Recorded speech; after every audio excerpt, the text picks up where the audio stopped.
Ladies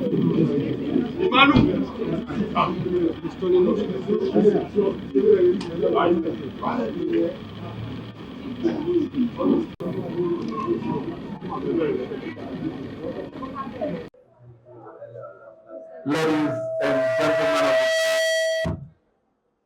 on behalf of the Inspector General of Police, IGP Olatunji Rowan PAC Dada MPA, I welcome you to this press briefing convened to affect the public on some significant breakthroughs recently recorded by the IRT of Force Intelligence Department operatives of the Nigerian Police Force in the fight against organized crime and other emerging criminal activities across the country. The Nigerian Police Force remains steadfast in its constitutional responsibility of protecting lives and property, enforcing the law, and dismantling criminal networks threatening the peace and security of our nation. Today, we shall be presenting three major cases which underscores the evolving nature of crime and the sustained effort of the police to confront it decisively. These cases highlight not only the complexity of modern criminal operations, but also the need for increased vigilance, public cooperation, and continuous intelligence gathering in combating crime. They equally demonstrates the commitment of the Nigerian Police Force for the ensuring that criminal elements, irrespective of their of affiliation, are identified, apprehended, and brought to justice. Gentlemen of the press, details of these investigations and the suspects involved are as follows. The first case involves the dismantling of a transnational human trafficking syndicate with the arrest of 13 suspects and the rescue of 30 victims who were being exploited through organized trafficking operations. The suspects are Abdul Nabi, Fatai Kulibale, Ahmed Kasango, Sadibi Musa, Mohammed Dembele, Saidu Traore, Ali Kubali, Kulibali, Abdul Ngeki, Ahmed Silma, Raya Bando, Aisha Dembele, Abi Togo, and Awa Tusore. While the victims rescued are 30 in number: Issa Traore, Kemu Mani, Sadu Atumi, Ali Karabale, Mohammed Keita, Ishaku Fani, Sediki Dembele, Ngolo Conte, Issa Traore, Abubakar Conte, Ibrahim Tabale, Aliu Diko, Bilal Traore, Idris Kunte, Hamza Kulibale, Ronald Traore, Salifu Kone, Barje Zumuha, Madu Kulibale, Abile Gerang Mohammed Kulibale, Mary Kumari, Janaban Traore, Dina Tamale, Fatima Traore, Kadi Dembele, Umel Traore, Aisha Dallo, Batama Traore, and Batama Keita. This is a case of transborder human trafficking, criminal conspiracy, obtaining money under false pretenses, unlawful detention, and stage kidnapping for ransom currently under investigation by the Nigerian Police Force. The suspects include all the 30 persons earlier mentioned. The investigation into this case commenced following a formal petition submitted to the Nigerian Police Force by the Association of Malian Citizens in Nigeria regarding the disappearance of several Malian nationals within Nigeria under suspicious circumstances. Preliminary findings disclose that a disturbing trend in which victims, after being declared missing, resurface through distress calls to relatives and associates, claiming to have been kidnapped and demanding ransom payment for their release. In response, operatives of the intelligence response team initiated a diligent investigation involving both geospatial, technical intelligence, and human intelligence.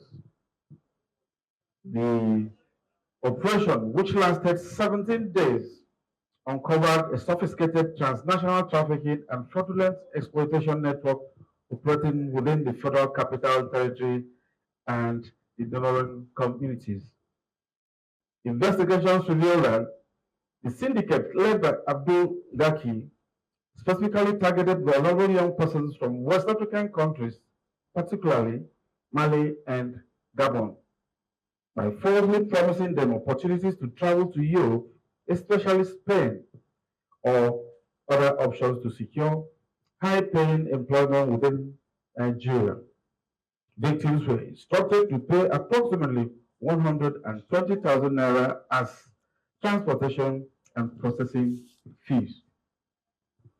Further findings established that upon arrival in Nigeria, the victims were conveyed to locations situated within residential apartments in Maraba and Karu, Nasarawa State.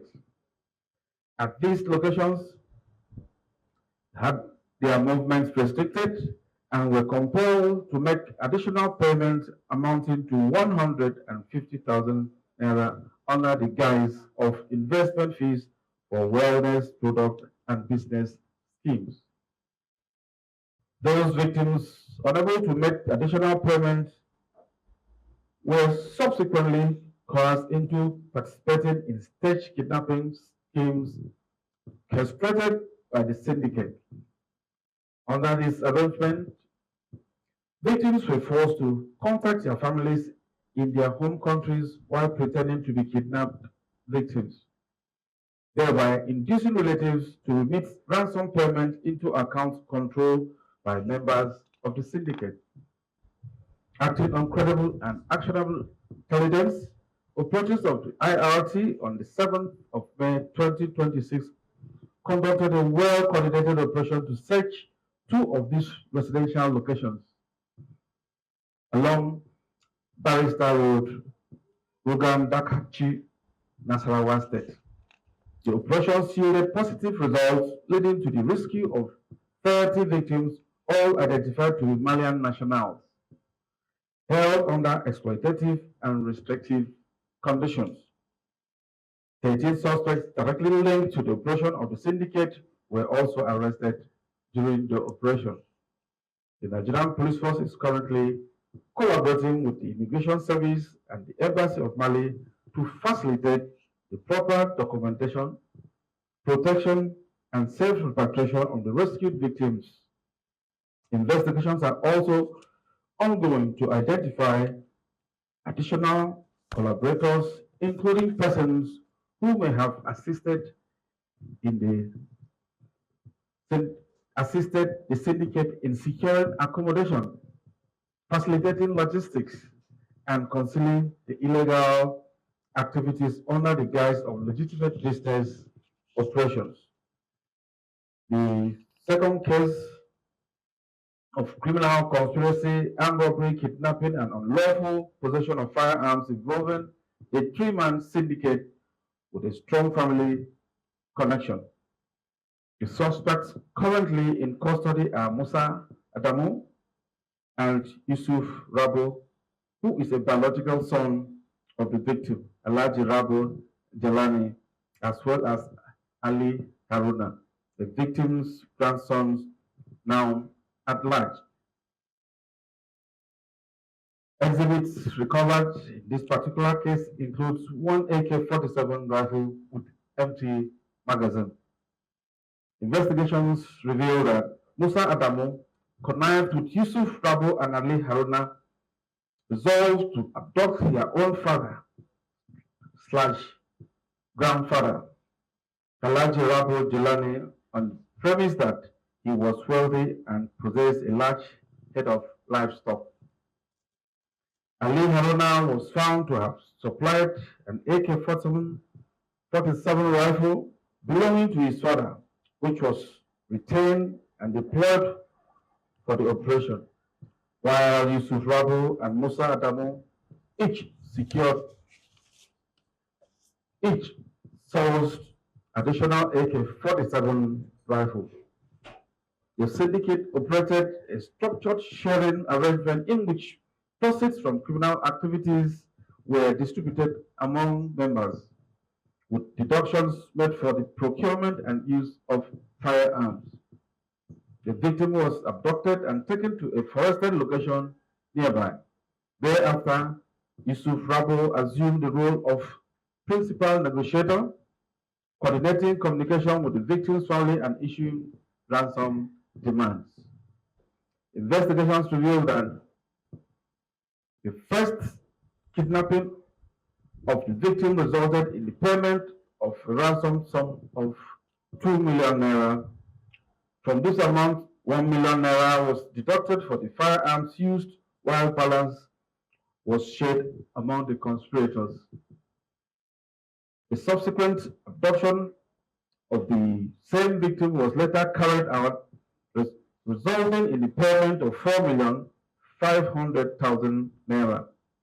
A great deduction of 1 million was made for operational weapons, while Yusuf Rabo reportedly diverted his share of the proceeds into cattle business, allegedly as a means of concealing the illicit origin of his funds. Apart from these intra-family abductions, the syndicate have been implicated in other violent crimes within the region. These include the kidnapping of an Igbo trader identified as Mr. Ike, for which a sum of 2 million naira was collected, as well as an armed robbery incident along the highway near Government Secondary School, Kagoma, where passengers of a vehicle returning from the market were attacked and dispossessed of 1 million naira. Efforts are ongoing to apprehend Ali Haruna, who is currently at large, and to recover any exhibit used in commission of the crime. The third case, which is the case of criminal conspiracy, housebreaking, malicious damage to property, administering suspected harmful substances, and theft. One suspect is in custody. Exhibit recovered includes one iPhone 17 Pro Max, and the facts of the case are as follows. John Cosmos Goffey, a 41-year-old male and professional chef, is currently under investigation for criminal conspiracy, housebreaking, malicious damage to property, administering suspected harmful substances, and theft. The suspect, who disclosed that he trained at a catering school in Cotonou, Benin Republic in 2010, subsequently relocated to Nigeria, where he worked as a chef for various companies and private individuals prior to his arrest. Investigations reveal that in early 2026, the suspect came in contact with two accomplices identified as Peter and Moses, both nationals of Benin Republic, whom he allegedly met at Use Market during routine market errands. Subsequently, in March 2026, he secured employment as a chef in the residence of engineer Kasim Abu Amjad. Preliminary investigation further established that the suspect connived with his accomplices, carefully studied the routine, movement, and security structure of its employer's residence before executing their criminal plan. On 23rd of April 2026, the suspect carried out the operation by preparing soup laced with a suspected sedative substance, which John Govey claimed was intended to induce sleep both in both his employer and the security guard, thereby preventing any resistance or the release of guard dogs. At about 10 p.m., after the substance had reportedly taken effect, the suspect facilitated the entry of his accomplices into the residence and as initially captured by the premises CCTV camera system. The suspect subsequently gained access to the victim's room, where they reportedly vandalized and destroyed the CCTV camera monitoring system before ransacking the apartment. They thereafter carried away the sum of 12,000 naira in cash along with 20 luxury wristwatches valued at approximately 150 million naira before fleeing the scene. Investigations further revealed that the suspect attempted to escape through Ogbolada Park en route to Lagos, but were intercepted by operatives of the Force Intelligence Department. Further findings indicate that John Cosmos Goffey allegedly specializes in posing as household staff, particularly as a cook or cleaner, to gain employment within affluent neighborhood. He reportedly secures such employment through fraudulent recruit agencies with the intention of infiltrating the residence of prominent individuals. Their modus operandi involves gaining the confidence and trust of employers over a period of time before inviting accomplices into the residence to steal valuable items including luxury wristwatches, jewelries, and safes. During the operation, the victim's mobile phone was recovered from the suspect along an unidentified chemical substance recovered from the residence of the victim. The substance has since been forwarded to the laboratory for forensic analysis to determine its composition and content. Engineer Kasim Abu Amjad and three members of his family are currently receiving medical attention at the Federal Medical Center, Jabi, following the incident. The principal suspect, John Cosmos Goffey, has admitted involvement in the crime and is currently assisting investigators with useful information expected to aid the arrest of other gang members and recovery of stolen items. Ladies and gentlemen of the press, the cases presented today reflects the evolving dynamics of criminality within our society and the determination of the Nigerian police force to proactively respond to these threats through intelligence-driven cooperations and strategic policing initiatives. The successful dismantling of a transnational trafficking syndicate, the arrest of suspects involved in family-packed kidnapping conspiracy, and the apprehension of a domestic staff-led robbery network all demonstrates the vigilance, professionalism, and operational capacity of the force in combating crime in all its forms. The Nigerian police force wishes to assure members of the public that investigations into these cases are ongoing.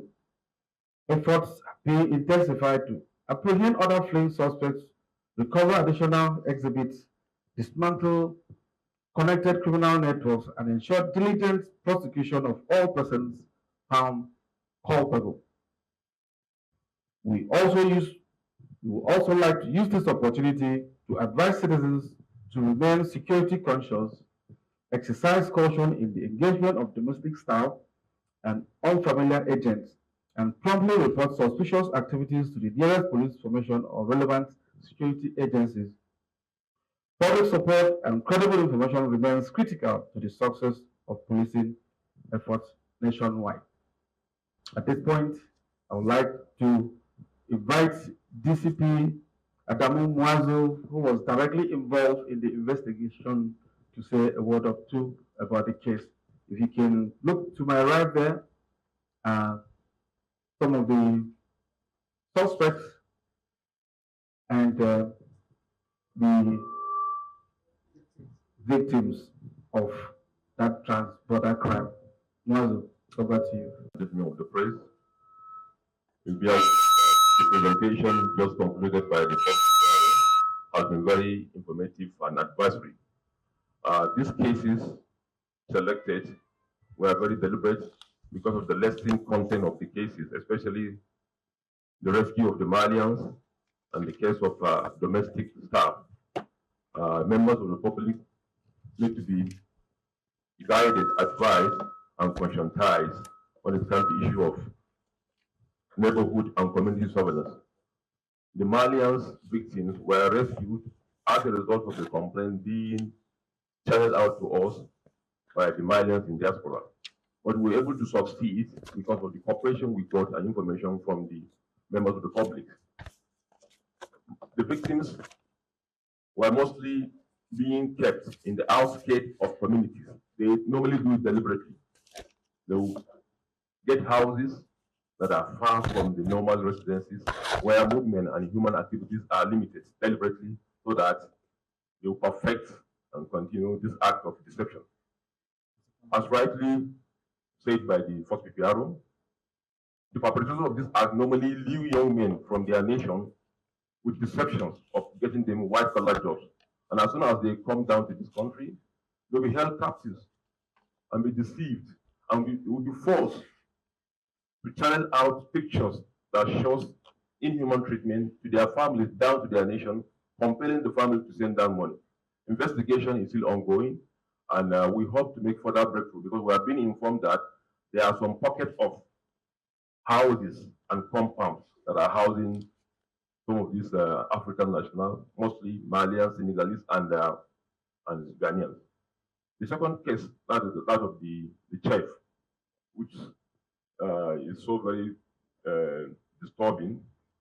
We're able, after this case was being televised, we're able to get some clues from Lagos that same person deceived his landlord because he was employed sometimes in Lagos, and they employed the same pattern, and they succeeded in drowsing the landlord and carted away a lot of valuable from him. And the same thing happened with what they did here in Abuja, gaining employment, drowsing the house owner, the security men, along with even his visitor. His visitor came in or was even served meal. But fortunately to him, the quantity of what was being administered to the visitor was limited. So he couldn't sleep instantly, he has to leave, being drowsy. When he became sure that the landlord and the security men fell asleep, then he called on his counterpart and they came in, who happened to be Benin Republic nationals, and boggled all the compound, made away with wristwatch costing up to 150 million. Members of the public, it's high time, and also in order to advocate the cause orders made by the IGP, it's high time from these cases we have lessons to learn and also to advise members of the public to ensure that we're always security conscious. Thank you very much, sir. Thank you. Thank you. And over there,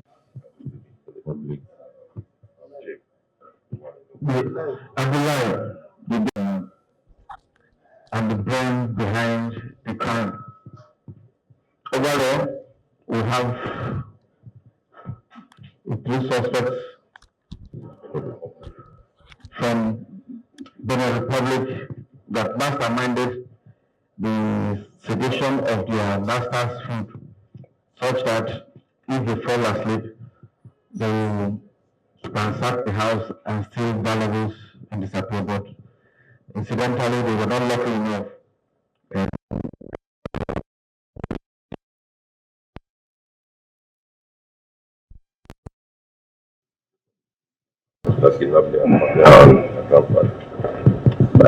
And over here, we have we have three suspects that were involved in the kidnap of their grandfather, and one of them is my biological father. But the grandson is at large, and we have the two suspects involved in the kidnapping case. Each time they wanted to operate, each of them will hire police.